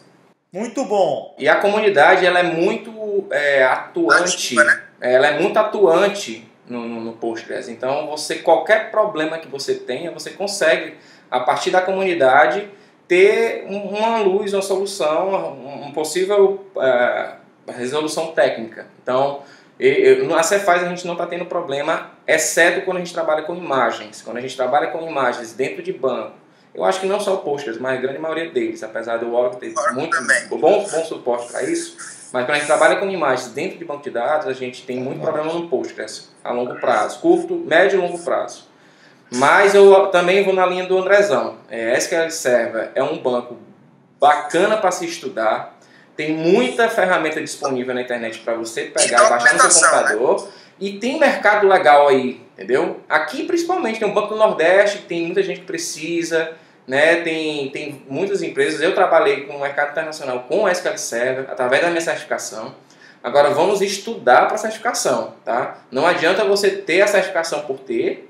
Tem gente que faz os simulados, decora as questões, faz a prova, tem a certificação. Quando vai para o mercado, leva pau. O interessante é você pegar os press, os livros dos press de cada banco, estudar, fazer o hands-on mesmo, fazer lá o negócio e entender o que é e dizer, tem um certificado e sei, né? Então não adianta você estar, mas vou na linha do Andrezão, SQL Server, e se for um banco free, eu optaria pelo Postgres, apesar de eu estar vendo que o mercado internacional tá indo para o lado do MySQL também. Tá? Tem muita gente usando o MariaDB, o MySQL como banco free fora. Tem muito emprego remoto pedindo DBA MySQL. Então assim, mas independente disso, optaria pelo Postgres como o primeiro banco para se estudar. Ale? Eu só complemento assim, reforço, na verdade, o que o Andrezão disse é isso mesmo. Eu vou na linha dele, na linha do outro André, e ele lembrou bem que eu ia complementar, mas ele no final lembrou. O MySQL, ele está pegando uma força muito grande no mercado, principalmente por causa dos sites, né? Hoje em dia a maioria das soluções são web, né? Não se desenvolve e a galera pegou a mania de fazer PHP com MySQL, né? Exato. Mas e outra coisa, né? Tipo assim, o MySQL ele deu uma melhorada depois que a Oracle pegou a Sun, né? Tanto é que tem duas versões, depois né? que a Oracle pegou a Sun, ele deu uma melhorada. Que o MySQL também não era essas coisas todas. Agora ele deu uma estabilizada. Nada como uma empresa de banco cuidando de um banco, né? De um banco, isso mesmo. Carol? Eu comecei profissionalmente com Oracle, mas eu vou na linha deles aí, indico o SQL Server. E foi isso que o André falar, né? Depois que a Oracle assumiu aí o MySQL, deslanchou. Então, amo o PostgreSQL, mas tenho que dar o braço a torcer, que eu acho que o MySQL vai superar ainda. Certificação, ainda vale a pena? Vale a pena, Ale? Vale sim, pelo menos lá no grupo, se chegar lá sem certificação para se candidatar à vaga, já não preenche nem os requisitos, né? Assim, é um filtro, tá, pessoal? Mas não basta só, como o André acabou de dizer, decorar as questões tudinho, se certificar e pronto, e ir lá para a vaga, vai ter entrevista. E na conversa a gente vai saber se a pessoa entende de banco de dados ou não. Tá? Mas assim, por que a gente pede certificação? Tá? Porque a empresa ela não tem tempo para capacitar o profissional. Ela está precisando de uma mão de obra que já sabe mexer nas coisas. Então, se ainda for ter que capacitar... essa capacitação só acontece dentro da empresa se a pessoa entrou como estagiário, se mostrou eficiente e tal, né? Aquela pessoa que começa com estagiário e vai terminar gerente, e aí a empresa investe mesmo. A gente tem caso assim, de estagiário que hoje é superintendente da empresa, entendeu? Mas é um caso atípico, né? Então, assim, se você está começando sua carreira agora, né? E quer competir numa vaga no mercado, a certificação faz uma diferença. André, tem certificação para Postgre, André? Tem, sim. Da Enterprise DB. Isso. Eu estou perguntando porque o André fez essa certificação aí e tal, foi na Argentina. Também. Carol, o que você acha, Carol? Vale a pena ainda investir em certificação? Com certeza. Lá no TRF, para a gente contratar os funcionários, né, os contratados, a gente exige como pré-requisito a certificação, sim. Então a certificação não é mais nem um plus, né? Já passou a ser pré-requisito, né? E agora ele tem aqueles badges, né? Aquele negócio que eu comentei com vocês, que agora também vale como uma mini certificação. Que pode ser uma boa dica para quem vai começar, né? Deixar só uma coisa, assim, concluir todo esse raciocínio. A nossa profissão, né, de tecnologia, ela não tem uma regimentação como, por exemplo, a medicina, como tem o direito, tem a OAB, né? Então é uma profissão que o cara pode fazer, independente de formação ou não. Então a certificação muitas vezes é o diferencial. O cara não se forma, ou o cara é formado na área de ciência da computação ou afins, mas a certificação muitas vezes é exatamente que diz que o cara tem a especialidade. É o né? selo de garantia. É como se fosse a nossa regimentação, né? Geralmente nas empresas. As empresas que pagam bem exigem certificação. Geralmente exige a certificação. E aí no Canadá, Aderson, tem esse lance de certificação, o pessoal cobra, valoriza?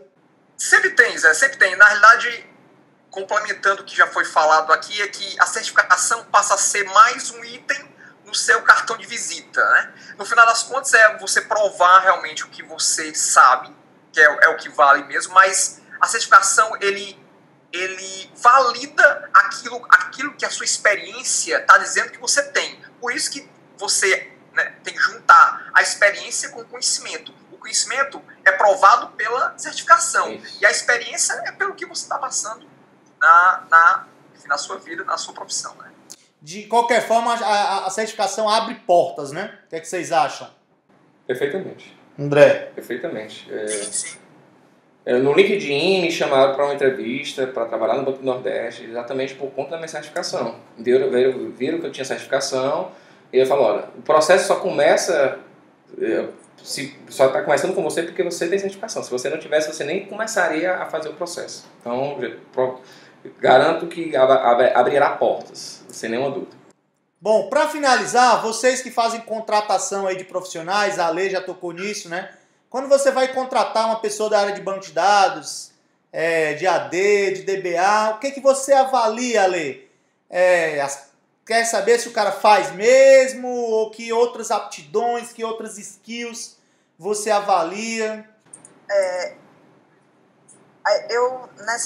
Por exemplo, nas seleções que a gente tem lá, eu só participo da seleção do currículo para fazer o filtro, né, inicial, porque às vezes ocorre de vir um currículo que a pessoa nem trabalha com banco de dados, às vezes é até uma classificação errada no próprio RH, né, porque recebe muito currículo. Então eu faço esse primeiro filtro, aí o RH faz como é que eu posso dizer, um teste, uma entrevista comportamental, tá certo? Para ver se o cabo é doido ou não. Psicológico. Né? Pra ver se não tem risco do cara entrar com a metralhadora lá e fuzilar todo mundo. E às vezes passa. Então, E às vezes ainda passa.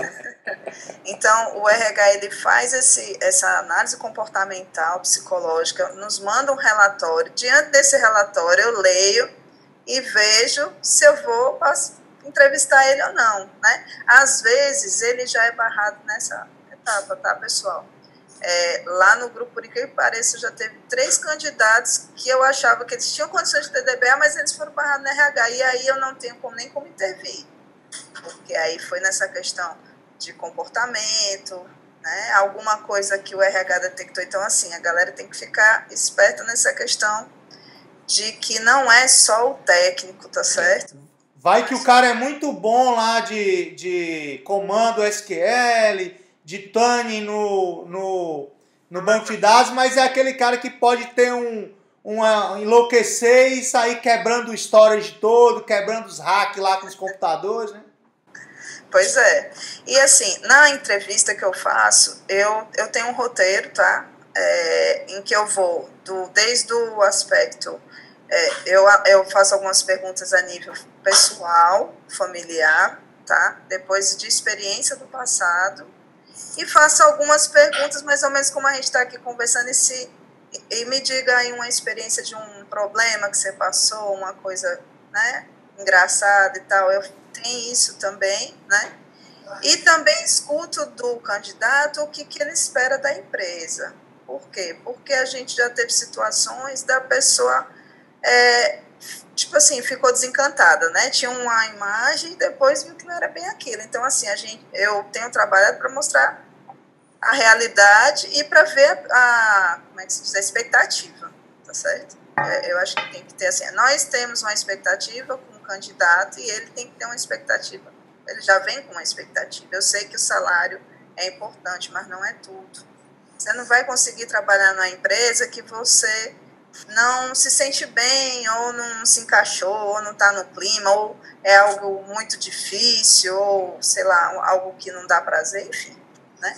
Então, a gente tem todo esse trabalho lá, tá? Então, são 3 fases a seleção. Bacana. André, tem experiência em contratação? Não. André Alcântara? Eu fiz na Camed, porque eu era terceirizado dentro da Camed, eu trabalhava em outra empresa, aí a Camed resolveu contratar um DBA.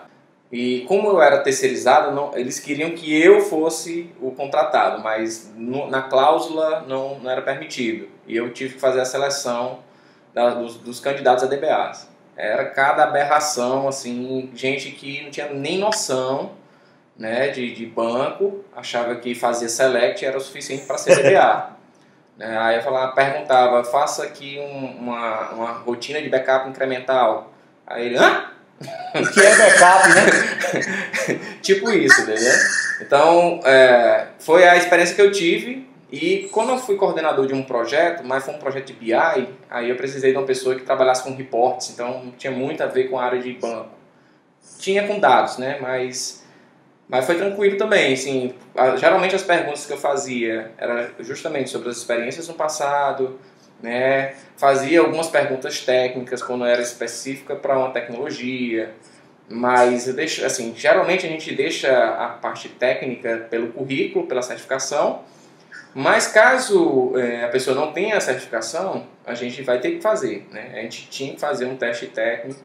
Aí bota o cara, dá uma tarefa lá e bota o cara resolver. Faça um report. Na IBM eles te dão um caso, entendeu? Tipo assim, eles pegam um banco, assim, restaura esse banco aí. Pra saber se uma pessoa sabe ou não sabe fazer. Eu participei na seleção para trabalhar no Chile. Recentemente eles mandaram um link para mim, um gráfico de um modelo de classe, na verdade um modelo de dados, e pedia várias queries. Eram em torno de 9 queries pesadas, queries difíceis de se fazer. Você tinha que ter conhecimento de função, tinha que ter conhecimento de subselect, tinha que ter conhecimento de interseção, de união, para poder fazer essas queries. Então, realmente, assim, cada vez mais você vai encontrando possibilidades de aplicar ao candidato coisas que você consiga ter certeza que você está contratando um cara bom tecnicamente. Você tem recursos hoje para fazer isso. Entendeu? Então... Carol, tem experiência de contratação aí por aí, Carol? Não, eu não tenho experiência de contratação, mas o que eu passei lá para eles poderem me alocar em DBA foi análise de currículo, e na entrevista eles fizeram algumas perguntas técnicas, como essa parte de backup. Só isso. Pô, parece que backup, então, sempre. É a primeira recorrente, né? Você fazer um backup histórico? Se não souber fazer backup histórico, nem entra, né? Nem continua o papo. Certificação, backup histórico. Certificação e tal, né? E agora, tipo assim, né? Eu fui praticamente... A gente pegou um cliente aqui, o cara chegou, comprou um Exadata e disse assim, meu irmão, eu não vou pagar a Oracle para instalar. Te vira. Nossa. E a gente fez do começo ao fim, tá? Aí, depois que eu terminei, tirei minhas 2 certificações de Exadata. Mas assim, pena, mas entregamos o serviço pronto. Aderson. É o seguinte, eu tenho uma pergunta que eu queria só ser rapidamente para cada um de vocês. O que é mais frustrante na sua carreira de DBA? Começar com o André Alcântara. Opa, rapaz... Uma das coisas mais frustrantes que geralmente a gente passa é quando você cria uma rotina de manutenção ou uma rotina de backup, de segurança, qualquer uma que seja, e você chega no seu office ou chega na sua caixa de e-mail que o job quebrou. Plim, quebrou. Aí você vai parar para descobrir o que foi que aconteceu, por que aquilo quebrou, e aí o outro ano, e o negócio precisa andar. E você vai ali, então assim, geralmente uma das coisas mais frustrantes para mim é quando você faz achando que está fazendo um negócio que não vai quebrar, né? E tem um amigo meu que diz o seguinte, rapaz, o negócio é rodar de primeira é porque tá errado. Então tem que dar uma quebradinha no começo. Então assim, Você acha que vai dar certo, não tá, beleza. Rodou no desenvolvimento, funcionou. Aí você bota no produção, aí bota lá um e-mail para poder fazer o ordem para você e tal. Aí você chega em casa, tá tranquilo com a sua família, aí plim, chega na tua caixa de e-mail uma mensagem dizendo que o jogo quebrou. É como assim? Eu testei desenvolvimento, deu certo, tá tudo beleza e tal, isso aqui. Aí, enfim, e pra mim isso aí é uma das coisas mais frustrantes pra vida de DBA possível. Alessandra, o que é que te frustra mais? Rapaz, é tanta coisa, não sei. Eu O meu Diz aí, André. é desenvolvedor que chega pra mim com pergunta boba, cara. Eu Eu tô tão ocupado aqui, tu vem me fazer uma pergunta dessa. Ele vem com o update sem where. Por aí. eu tô tentando, assim, amenizar para não falar algo assim, né? Mas, assim, o que frustra é justamente você faz todo um trabalho, assim, diário com as outras equipes de como é que tem que ser, de como é que, né, para não dar problema, e vem o problema de novo. Mas já não explicamos que tem que ser assim, assim, assim. Então, assim, às vezes é frustrante você perceber que as pessoas também... Porque você faz sua parte, e para tudo funcionar, não é só a sua parte, tem que ser a de todo mundo junto, né? E às vezes você percebe que as pessoas só querem se preocupar com a delas, porque sabe que tem alguém que vai consertar, que vai ajeitar, vai reclamar, mas vai fazer, porque tem que funcionar, né? Então isso é muito desgastante. A famosa martelada. Zé, Carol! Eu vou perguntar a Carol um segundo, mas a gente tem que fazer a revanche dos desenvolvedores, tá? É verdade, é verdade. Tá, Carol, por favor, a sua vez. O que é frustrante? A revanche, o Zé vai estar aí para defender a gente. Mas o que é frustrante para mim até o momento, né, é eu ter que fazer alguma coisa e não poder aplicar direto na produção, assim, depois de passar para o desenvolvimento, homologação, e aí quando eu vou aplicar para a produção, não, tem que esperar fora do expediente. Aí fica aquela curiosidade, aquela coisa que, tá, ok, depois das 19 horas. Aí isso para mim é... E quando quebra? Talvez seja frustrante o cara passar o final de semana criando um índice, né? Banco de dados botou lá o Create Index na sexta-feira à noite, ele foi terminar no domingo, e aí chega na segunda, o developer faz um SQL que não usa o índice, né? Medeiros, vai lá, diga lá. Briga eterna aí, Não, né? esse negócio de índice aí é interessante, viu, cara? Já aconteceu com a gente aqui também, no cara dizer, cara, tu vai criar esse índice aqui, tu não vai usar isso aqui, tu não vai usar, tu não vai. Eu, não, vou usar, a gente vai lá, cria o índice, quando vai pegar a consulta do cara, que vai ver o plano de execução, o índice não é usado. Irmão, aí a gente fica olhando assim, cara, pô, eu te falei, cara. Agora eu lembrei de um revisor de um artigo que eu enviei de um paper falando sobre seleção automática de índices, que o cara falou o seguinte, esse problema é muito fácil, esse problema já está resolvido, cara. É muito fácil resolver isso. Você cria todos os índices possíveis, pronto. Aí as estatísticas ficam maravilhosas, entendeu? Assim, todo update que dá... Você não precisa estar selecionando o índice automaticamente. Cria todos, pronto. Tem um conceito que é você criar índice para cada for key, né? E... Não, mas a gente fez, eu e o Zé, a gente fez um trabalho, foi até o do mestrado lá, não sei nem se, assim, eu ainda tenho um programinha, você ainda tem, Zé? Tenho sim. Aqui ainda funciona, tá? Funciona aqui também. Eu faço os testes, mas ainda funciona. Mas tem um caso interessante, só cortando o André aqui, ainda sobre índice, né? Um caso que eu vivi também numa empresa, que era o cara... pessoa do DBA, eu não era DBA, né? Eu trabalhava mais como AD, mas fazia pesquisa, né? Fazia doutorado em self-tuning, e aí o DBA da empresa veio falar comigo, tá com esse problema aqui e tal. Eu, não, roda essa ferramentinha aqui que eu desenvolvi, que ela vai te dizer quais são os índices que você pode criar, e você olha no plano de execução, monitora, vê suas consultas, vê o que está gargalando, depois roda essa consulta para ver os índices, roda esse programa para ver os índices, e vai te dar uma ideia aí de que índice criar. E aí a pessoa, beleza, foi lá, monitorou o banco, encontrou qual era a consulta, rodou a ferramentinha, descobriu qual era o índice. Aí era uma sexta-feira, 3 horas da tarde, ela, arrocha o Create Index. 3 horas da tarde. Tinha mais de 100 aplicações numa mesma instância do Oracle, né? Então ela derruba o Oracle, 3 horas da tarde, aí todo mundo felizão, né? Vamos para casa, derrubou todos os sistemas. E aí fica a equipe de DBAs lá na sexta-feira à noite, sábado, não resolve, entra em contato com a Oracle. O que é que faz? Entra em contato com a Oracle, né? Suporte da Oracle. O suporte da Oracle passa o sábado todo, não resolve. Né? Entra pelo domingo, né? Não resolve. O que é que faz? Manda buscar o cara da Oracle em São Paulo, né? Manda buscar o DBA volta, né? Chega na segunda-feira, segunda-feira de manhã todo mundo chega para trabalhar, tudo fora do ar, né? Segunda à tarde, tudo fora do ar. Então já estava diretor da empresa dando chute na porta, ameaçando demissão. O banco só foi levantar na terça-feira de manhã, né? Conseguiram derrubar não só o banco, mas quando derrubaram o banco, a pessoa ainda fez a cagada de desligar o servidor da tomada, entendeu? Então o cara pra resolver logo, né? Pra resolver logo, entendeu? O cara tirar o learning. Então o cara teve 2 problemas, levantar o servidor e depois levantar o banco, né? Mas o André ia falar. Não, rapidamente, existe um conceito de você criar um índice para cada foreign, né? E lá no nosso modelo, desse sistema especificamente lá da Cefaz, como é muito normalizado, tem tabelas que tem 27 foreign keys.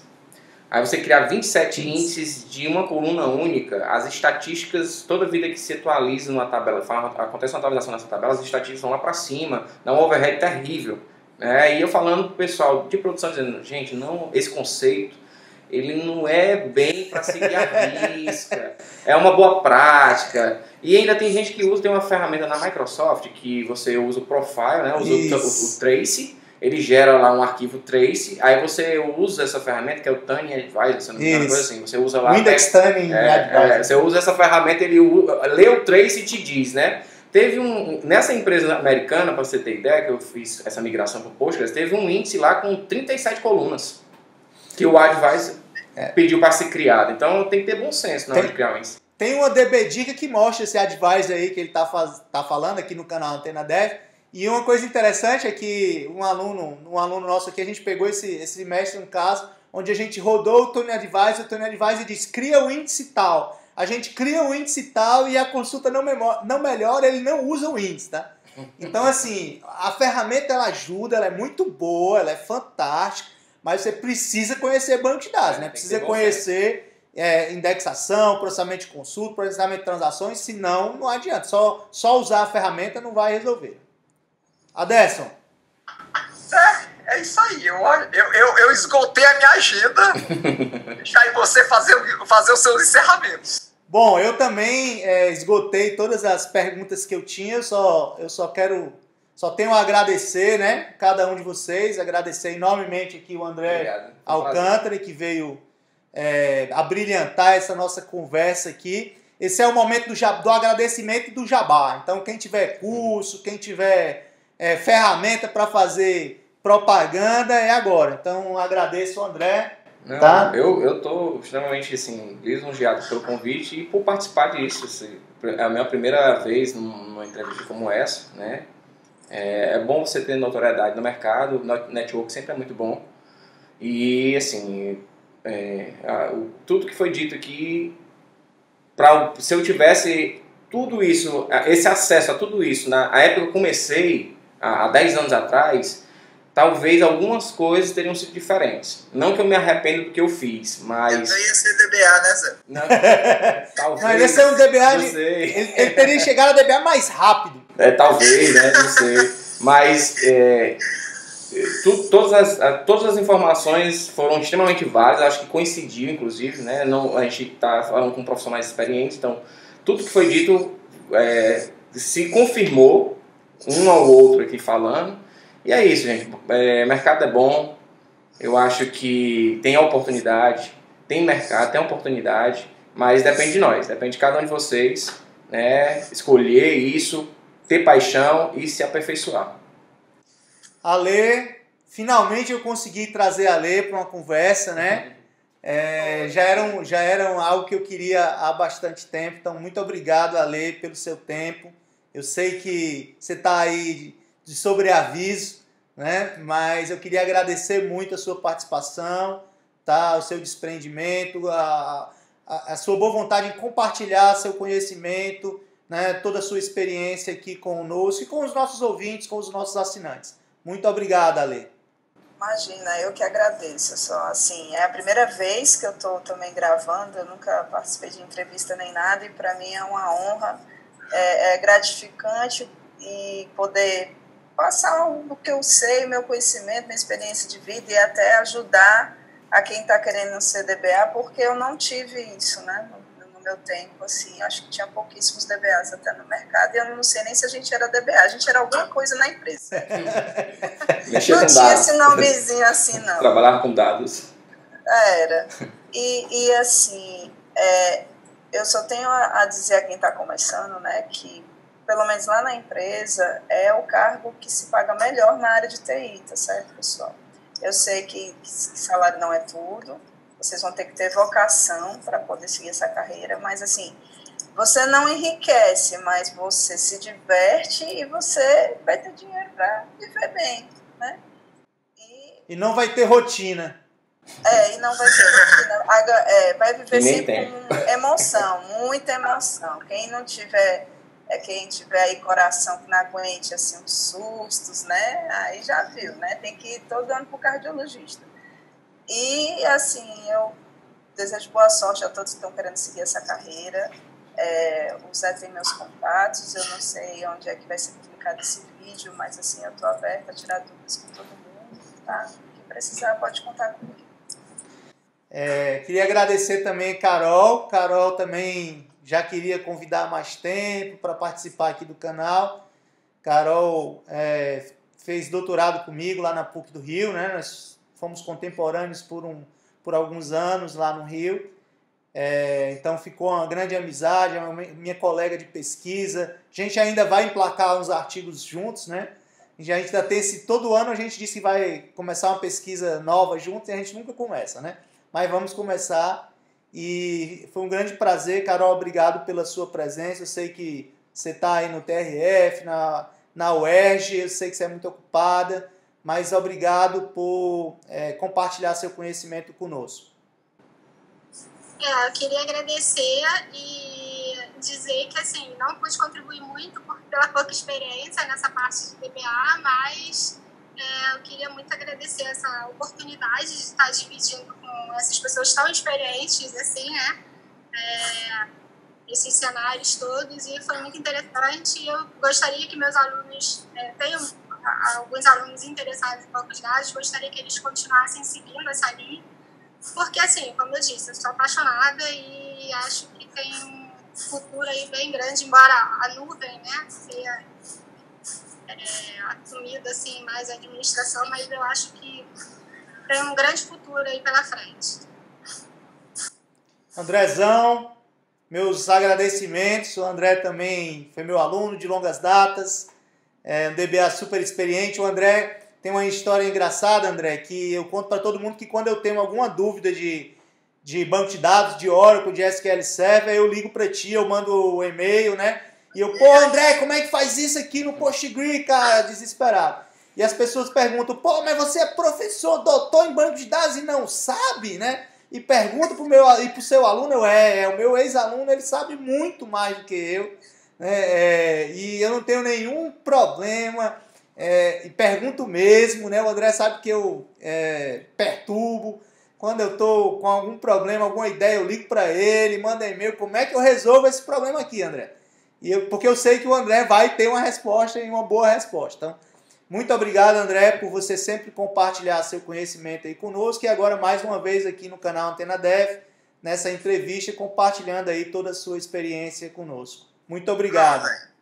E obrigado também aí pela oportunidade, né? Quer dizer, já foi também, acho que a gente sempre queria fazer esse programa, né? Vida de DBA, e conseguimos adiar, depois adiamos de novo, porque teve aqueles problemas de trabalho e tal.